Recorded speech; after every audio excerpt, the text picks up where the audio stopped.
folks, here we are back again with the the 384. And you see this tractor, and if you're familiar with old tractors or IHs, that is a B414. This is a 384. They are practically the same tractor. This is just a little newer with different sheet metal, and that one has a remote and power assist steering, whereas this one does not. It's even the same front axle, except this one has that, I don't know what you call it, stabilizer, and that don't. But other than that, it's practically the same tractor. From my understanding, they are pretty much identical other than the sheet metal, like I'm saying. And the rear end might be a little different. But as far as from the bell housing up, it's the same, which is all I need, because obviously, if you hadn't watched the previous video, check it out where this thing blows up and throws a rod through the block that I caught on video. Anyway, I bought this tractor for $500. Whole tractor. The rear tires, I mean, they ain't great, but I could put them on my old deck stove there if I want. Because the ones on the decks is about bald. I mean, these are even Firestones. Name brand, and they ain't, look, that's what the dry cracking is. It ain't that bad, but the only bad thing bad about this thing is the motor's locked up pretty good. And as you can see, I took the starter off to get a pry bar in here on it. It does actually have just a dab of movement. If y'all can see it. Y'all watch the flywheel. It's got a little bit of movement, and that's about all it's got before it locks back up. So maybe we have some hope. Obviously, this one don't have a huge hole in the block, so we're already doing better. Hopefully, anyways. The oil pan ain't all beat in. It does have one dent in it, but it ain't like completely bashed in like the other one. So, cross your fingers. This one might be all right. All right, folks. So here, as you can see, the exhaust is disconnected. The intake has been taken off, and all these bolts are loose. Obviously, these two are for the intake, but those are head bolts. That's a head bolt. That's a head bolt. That's a head bolt. And as you can see, they're all loose. And the fuel injector lines are disconnected from the head. Like they were gonna take the head off, or they were putting it back on and they didn't get done because somebody numbered or lettered all these push rods. What does that say? I can't say what it says. But somebody numbered the push rods. So I'm thinking somebody was trying to put it back together. But since the motor's stuck and see, look at the rust in there. Not good. What I'm saying is, since our valve lash already needs to be set, which is really the biggest pain about putting the head back on, in my opinion. I mean, as far as putting the head on the motor, that ain't hard at all. But since that's already messed up, I'm just gonna finish pulling the head off, since we're already halfway there. We'll finish pulling the head off, and that way I can see what the inside of the motor looks like, to know what I'm working with this being a donor, possibly a donor engine. See what we're working with, so I know where to go from there. All right, folks, I don't know if you can tell, it's pretty dark out here now. I did get the head off, so that is done. Yeah, they didn't even torque down the head bolts back. They must have took it off and they sit it back on there and just threw the bolts back in it or something. I don't know. But good news is there's nothing that appears, catastrophically wrong here. I mean, obviously it's been sitting a while. We got rust on the cylinders, but as far as anything looking majorly wrong, it looks all right. So I'm gonna call that a good discovery for tonight. As you can see, I got the starter off the 384 on this one, because I didn't want to deal with that old starter. And I got the batteries hooked up. As you can see, we've got the head off. Still got more mistral sitting in there, but I got it to make a full rotation by using the pry bar on the flywheel when I had the starter off. So now what I'm gonna do is just see how good it spins over with the starter. But it looks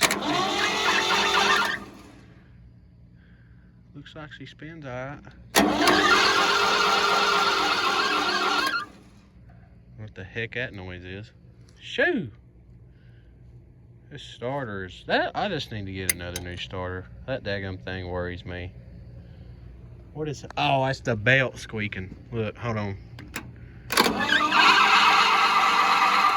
That's what that is, the belt squeaking on the daggum pulley. But she spins over really nice. The piston rings are probably still stuck. So, you know, there's that, but just as far as spinning, she spins good now. Take some rags and wipe out all that mess. Anyways, I'm glad she spins over good. That's a really good sign. Hopefully we can get this one running without it throwing a hole in the block. That would be ideal. Alright folks, here we are back here with the tractor, and as you can see on my drill, I got the dingle ball on here. We're gonna dingle ball her up. I already hit it once or twice. I mean, I can't get down in there all the way because the dingle ball is kind of screwed up, and obviously the dingle ball is bigger than the bore, so when you push it in there, they all kind of bend upward, so you can't get that far down in there, but it'll be all right, I believe. I'm just gonna hit them all again a couple times just to get all the, as you can see, it ain't that bad in there. You know? The cylinder walls look kind of scored up, but what do you expect for an old friggin' tractor? You know, who knows how many hours this thing has on it. The hour meter says 0854, so it might have rolled over. It might be 10,854, or it might be 854 and it quit working, or it could be a different pack. Who knows? But let's see. I'm just gonna keep on dingle balling it some, and then we'll get her figured out here. Then I'm gonna go get me some rags and wipe out all that stuff on the inside of the cylinder and get the cylinder head surface cleaned off with the wire wheel or some sandpaper or something. And the head gasket and stuff should be here later this week. Today is Tuesday, so it should be here later this week. But we shall see what happens with this whole thing. I hope it runs. I really, really hope it runs. I hope it runs good, and I hope there ain't no crack in one of the cylinder sleeves or something. When I get those top surface cleaned off, I'm gonna look real close at it and just make sure. Don't want that to be a problem. So, anyways, we'll hit her with the dingle ball here on these two middle ones.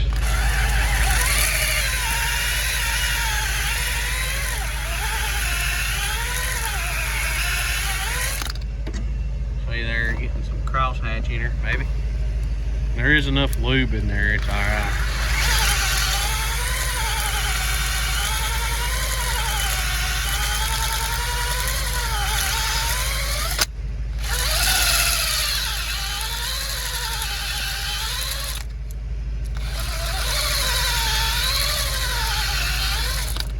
Make sure none of the dingle balls broke off in there. I think that's all right. This starter, I'm almost gonna have to get in there.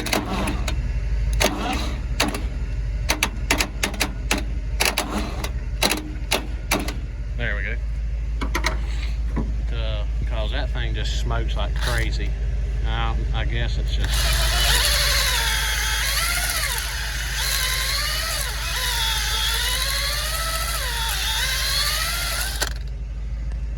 Dingle balling her up here.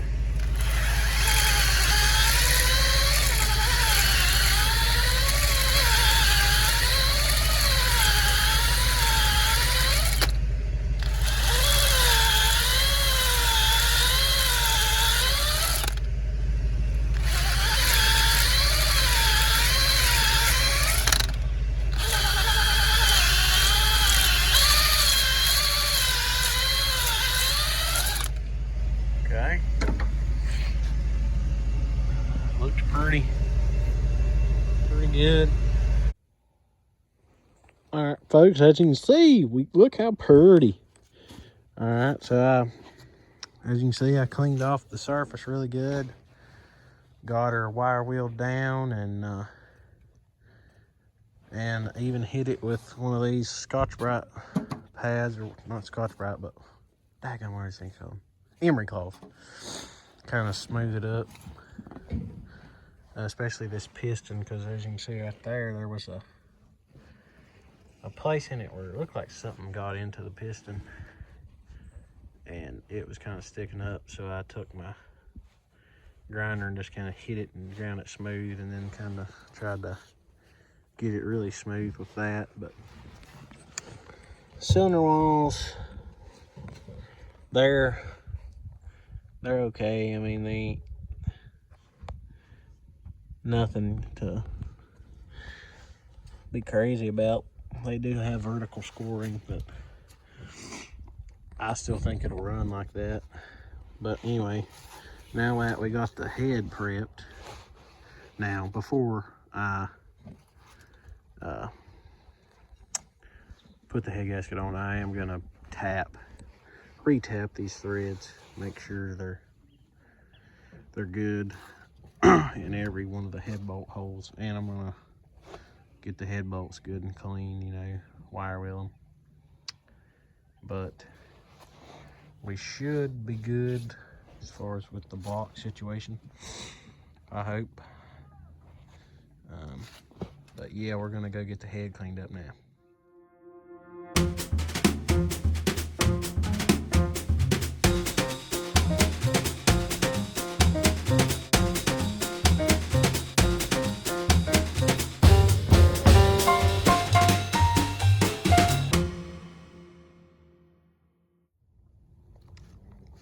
All right, folks, as y'all can see, this thing has changed quite a bit since last took a video of it. I got the oil filter canister on there with a new oil filter in it. Obviously, you seen me tighten down the head bolts, but I put the rocker arm shafts and the push rod back in it and set the valves. Me and my brother set the valves on it. Obviously, as you can see, I got the valve cover on it. I have the exhaust on it. I still need to put the intake back on it, and I have new gaskets. Put the new exhaust gaskets on it. Also, new valve cover gasket. And now I got some fuel we're gonna put in the fuel tank, because the fuel tank's really clean in there. But we're gonna put the fuel in there. That way we can have a functioning fuel system if that lift pump's any good. You know, let's see why it wouldn't be. Because the line is still ran from the tank, still goes to the filter housing. Everything is plumbed up like it's supposed to. All right, folks, I've been messing with it without y'all for a little bit. I had to change starters as I figured I would, because that stupid thing just kept smoking and wouldn't hardly turn the motor over. I rigged me up a solenoid here, because these starters ain't like that. You can't just run hot power to it and then jump it, because if you run hot power to it, the starter motor's going to spin consistently. So you have to have one of these relays in line, so you can, you know, control the power you're sending to the motor. Also, got the manual bendix hooked up, and as you can see, out of all of these injectors, we do have fuel, and I've cranked it enough that I think all the air is out. So it should literally just be ready to go. I mean, as far as like, we're pretty much ready to try to start it up. And as you can hear, I got my pickup running there to charge the batteries. So now we're just gonna see if she'll run. I'm just gonna go ahead and give it a start up. And sniff the ether. I ain't got much ether with it, but I'm gonna give it a little sniff now that it's getting fuel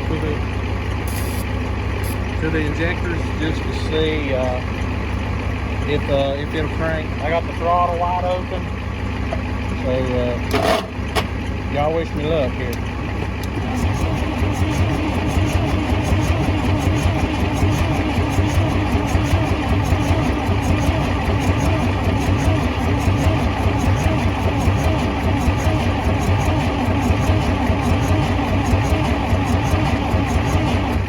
Absolutely nothing out of the exhaust pipe. No, I mean, we have no signs of life. It ain't even trying to ether lock. Just fogged it with ether. Waste all of it real fast.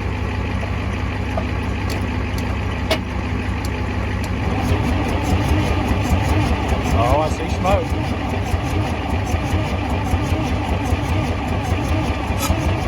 Oh, that's our first hit.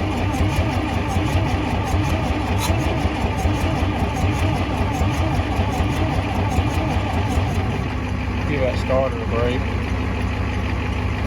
That was our first hit though. I'll come back to y'all in a minute when the starter cools down and the battery gets charged back up a little.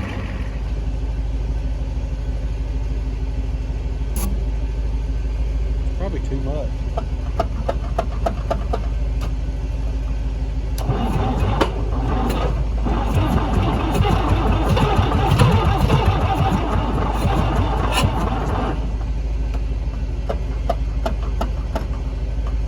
I don't think this starter's got much life left, so we kind of need to take advantage of what is left of it.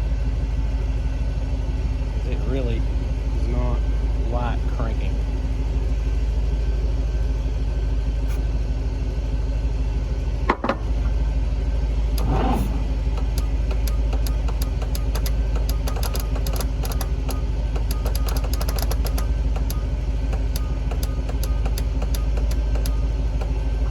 I don't know if the solenoid quit or if the starter quit.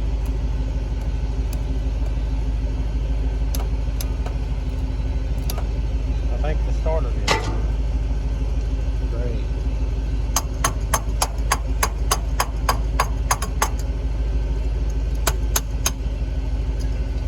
By now.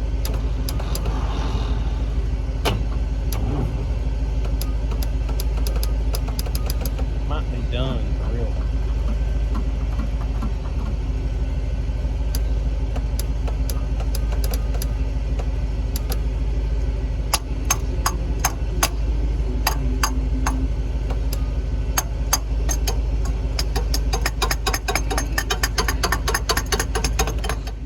Alright folks, as y'all can see, it does not have the flat tires. I took the tires off the good tractor, the one that we're going to use, and put on this because our starter quit.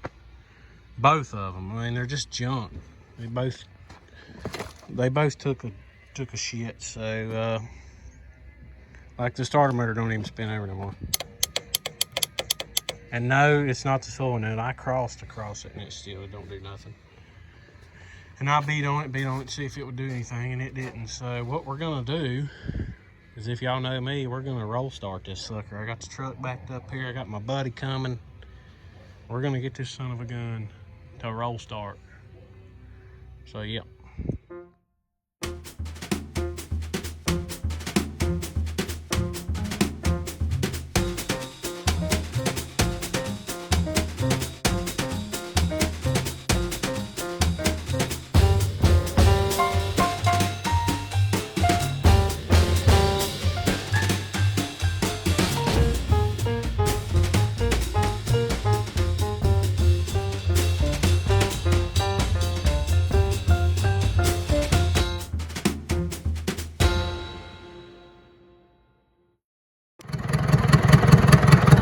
Well, folks, I hate I didn't get it on video, but it cranked. I was trying to steer it and all that, you know, make sure she was good. Hold on, I gotta find the daggum throttle lever down here somewhere. Let's see.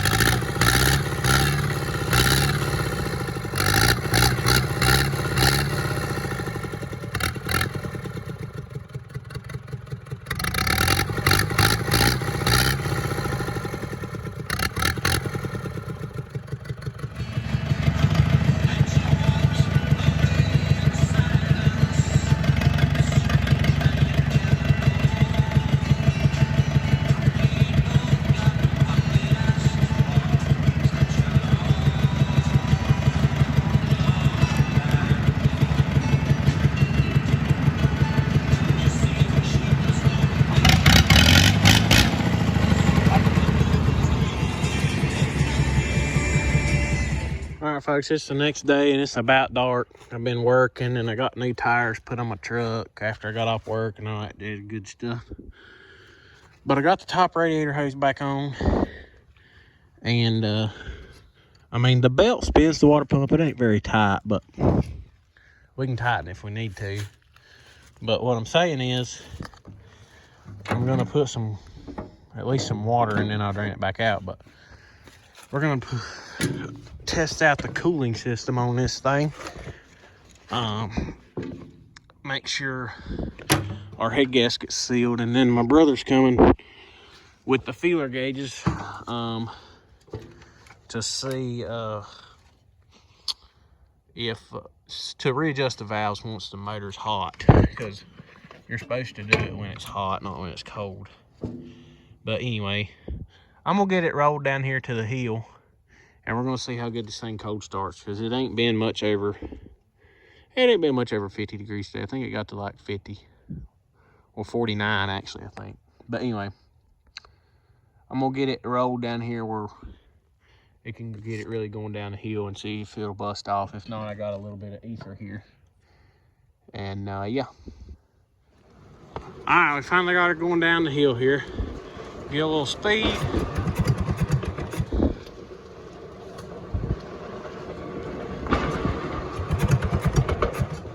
Come on, baby.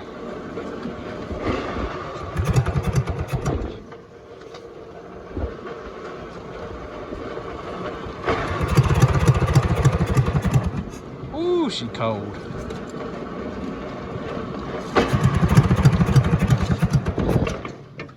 I think we might have to, I don't want to run out of heel before it cranks.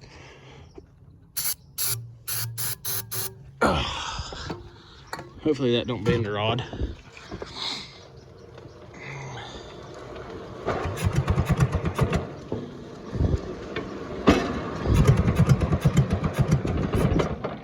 Come on, honey. Daggum. Oh. Oh. Come on, honey.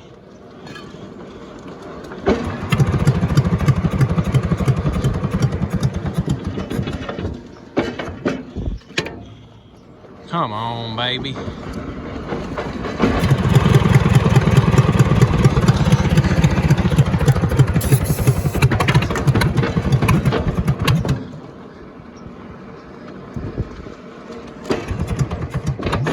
Son of a bitch.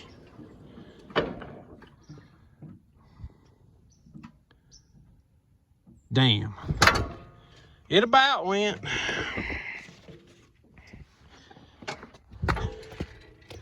You see all the smoke in the air?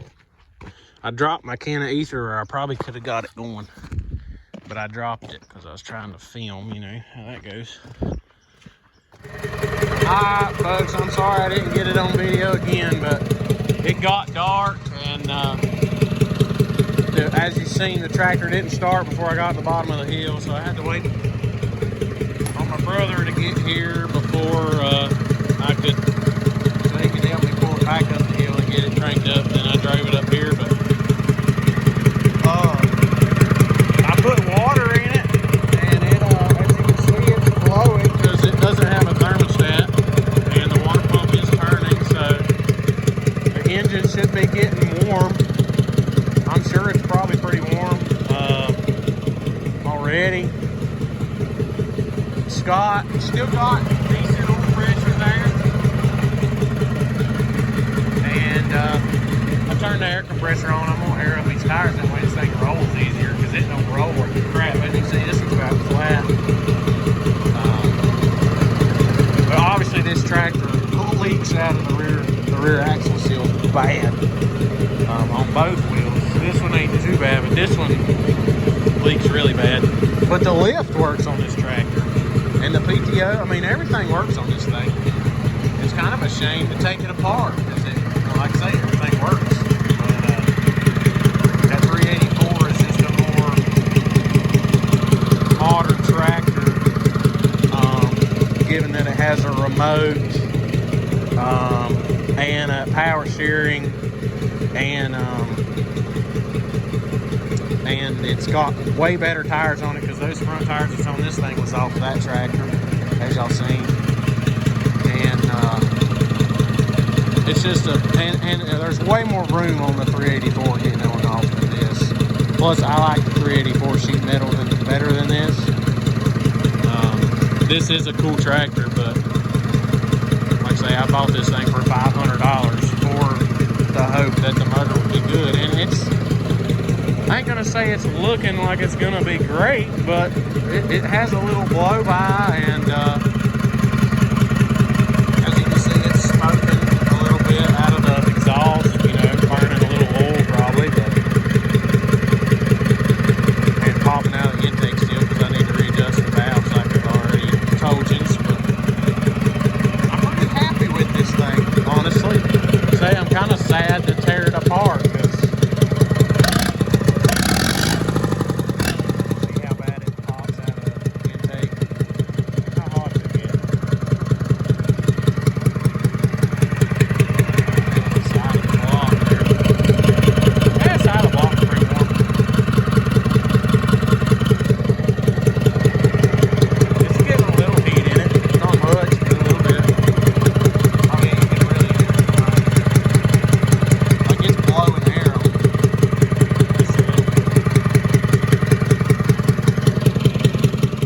Alrighty, folks, I got some bad news. Well, the tires took air and they're pumped up now, but I got some bad news regarding our tractor. As you can see, the radiator is not full anymore. And this be because it is putting the water into the oil pan. Yippee. Just what we want. Hold on, and I'll show y'all the dipstick here. However, I had the oil pretty much right on the full mark. And no, I didn't put new oil in it. I put some used diesel oil in it out of my pickup. But look how over full it is. Yeah. She's also gray and not black because the used oil I put in it was very black. So yeah. So now I know why this tractor was parked. Obviously, like I say, the head was halfway uninstalled whenever or halfway either being reinstalled or halfway uninstalled. It really looked to me like it had been off, and then somebody just threw it back on and tightened some of the bolt, you know, ran the bolts down and didn't tighten them, and some of them wouldn't even run down, just to have the head back on the tractor. That way, you know, the motor wouldn't fill up with water or something. I ain't really sure what the deal was there, but either way, somebody had it apart for a reason. Either a cylinder sleeve, you know, is leaking water into the coolant, which is very likely given that it is a sleeve engine, or the head is bad. So what I might have to do is take this here head to machine shop and have them pressure check the head. Kind of sucks because I was really had my hopes up on this whole thing that it was going to be a good one, you know, but and work out for me. But oh well, it does run good. I know that the engine does run pretty good. I mean, sitting here getting up to temperature, it was, I mean, the smoke, obviously the smoking kind of died down out of the exhaust, and it was seeming to run really pretty decent. Other than the popping out of the intake, which I was gonna adjust the valves and try to minimize that, but there's no point in doing that. But I mean, if I'm gonna have to take the head back off, there's no point in adjusting the valves, because that's obviously gonna happen sooner than later. And now that there's water in the oil, I ain't gonna drive it much, if any. I'm literally just gonna drive it back to the house how it is and park it, and probably drain the rest of that oil out. And honestly, I might just drain the water out now, that way it minimizes going into the oil pan. And just drive it right back up the driveway to the house and park it right back where it was cause like I say, we're gonna have to pull the head back off, which sucks. I'm kind of pissed about it, but it is what it is. What can you do, right? But thank y'all for watching. That's gonna be the end of this video, and I'm kind of irritated it ended like this. I was hoping it was gonna be, you know, in really well, but it does run. It does run. Seems to run really, really good. Actually, it had good oil pressure for the most part until obviously you probably don't have as good oil pressure because the oil is a little bit thinner. But oh well. We're gonna fix her because I'm already 2 tractors into making 1 tractor work. I ain't gonna give up now unless that thing is, you know, totally bad. If I need to put sleeves in it, I'll probably put sleeves in it. And well, if you're going that far into it, you might as well rebuild the whole daggum motor. And I would say, is that tractor worth rebuilding the motor for? And it probably is, because it's got good tires. And like I say, it's kind of what I was looking for. And I got it for cheap enough, so. Anyways, thank y'all for watching. We'll catch you on the next one. Look for part 2 of this video. See what is the deal with this BD 154 or 144. I really ain't sure which one it is, but it's one of them. Anyway, thank y'all for watching.